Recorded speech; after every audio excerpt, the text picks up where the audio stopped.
Hey everyone, and welcome back to Remember This Tech. This is going to be an unboxing of a mini Intel based PC. Now, from what I've read, and I can't verify it until I get into testing the system in another video, stay tuned for that. This system is based on the 12th gen CPUs from Intel, and it uses 4 of their efficiency cores for this system. Yes, it's a quad core system. Now, I'm going to get into it right now. Come on, let's go. So, this is a mini PC by Kamrui. If I pronounce that wrong, well, you can point it out in the comments. It's a really small box.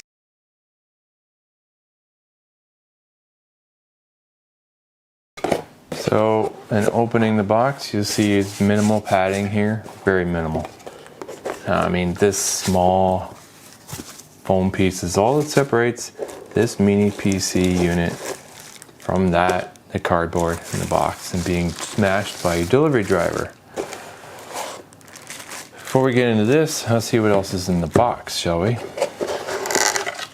if we remove this, we have a very cheaply made external power adapter, 12 volt 2.5 amp 30 watt max power supply. I have no idea how well this is going to fare over the time that you use it, but hey, that's what you get. You have one short HDMI cable, a couple screws here, and what looks like a mounting bracket, and then there's some instructions, and it looks like the mounting bracket that was in the kit here is for mounting it on the back of a monitor. Interesting. That's how small it is. So, and it gives you a few setup instructions, but not much. That's what's in the box. Now,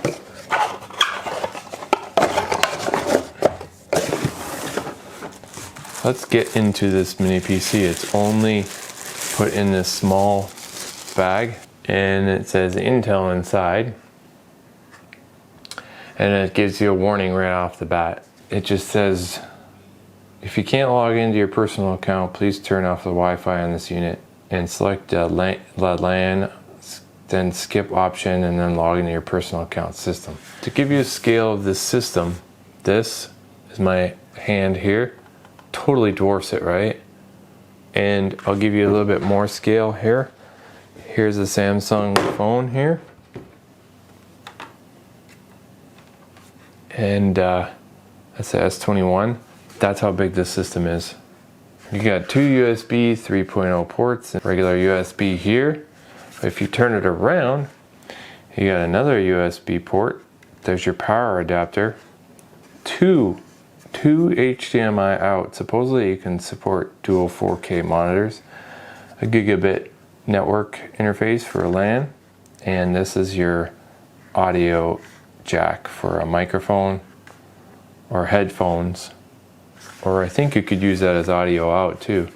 And that's the extent, except for the power button here, right next to the USB 3.0s. That's the extent of what you have. Have your logo on the front.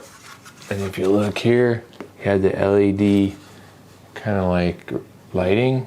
It's plastic. It's not like copper. It looks like it's kind of copper, but it's just orange type plastic. Here is a locking mechanism right here and here.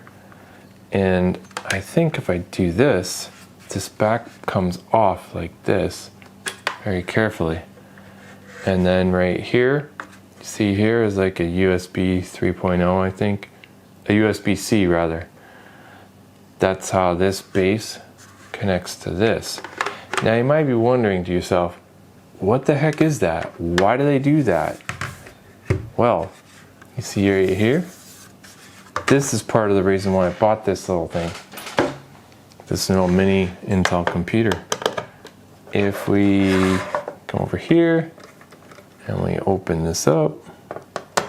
I will show you something you probably will like. Look at this. What is this? Oh, you see that?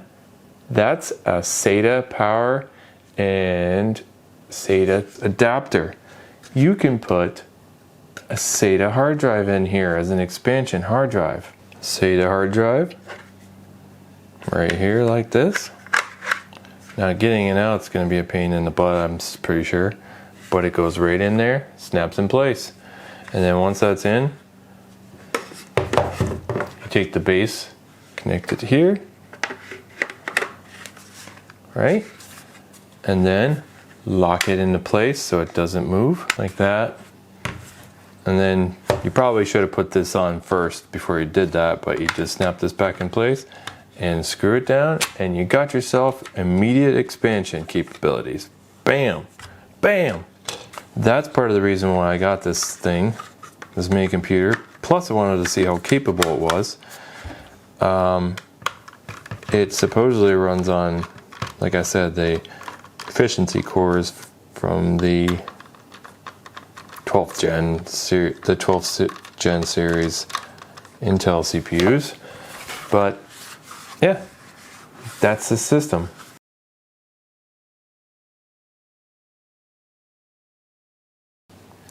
So this supposedly comes with Windows 11 Pro, Intel 12th Gen Alder Lake-N95 processor, up to 3.4 gigahertz, 4 cores, 8 gig of DDR memory, and a 256 gig SSD.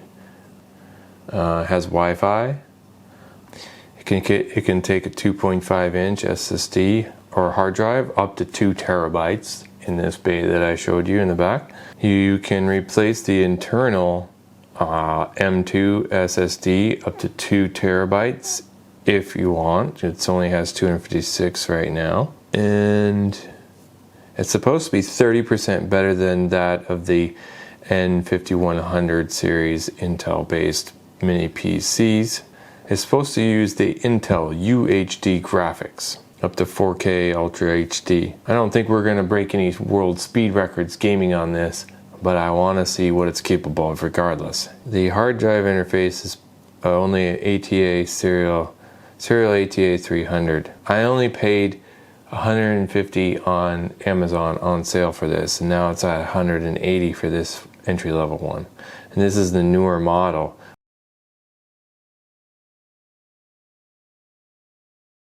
So apparently, to get in the inner working of the mini PC, to look and see what the cooling looks like, and also the system SSD replacement, etc., you gotta pop off these little rubber feet, which are kind of glued in there, and then it'll expose the small tiny screw for your Phillips head, and that's where this comes in with my toolkit. And if you're interested in this multi-tool kit, put a link in the description below.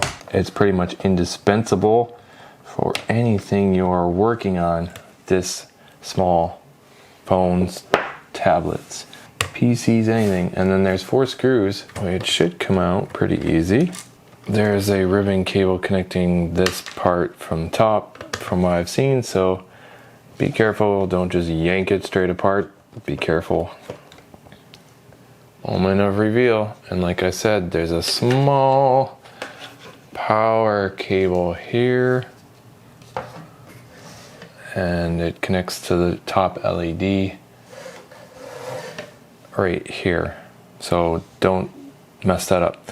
Here's the exhaust, here's the cooling. This is the entire cooling system for this whole mini PC. And what's cool, or rather interesting, is that there's a SATA port on here.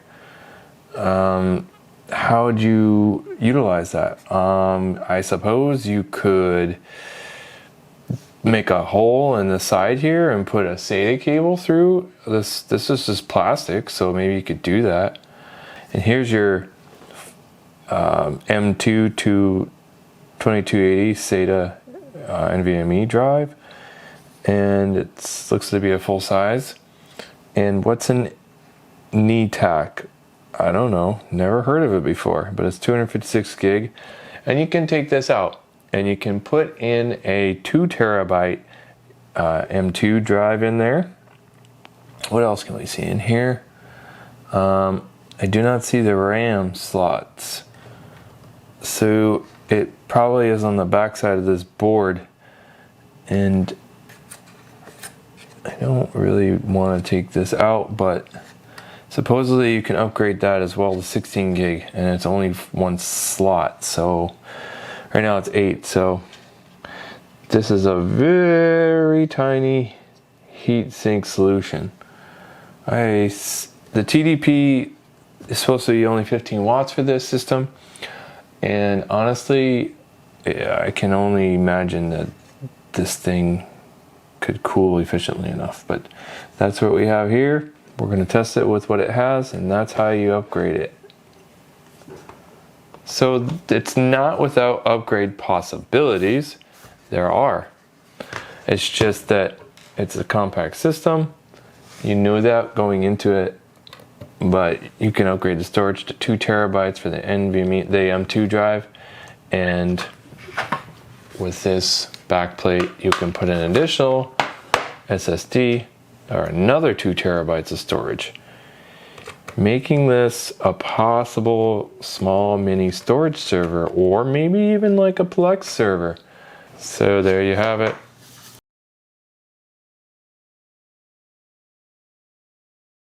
So what could you use this mini PC for?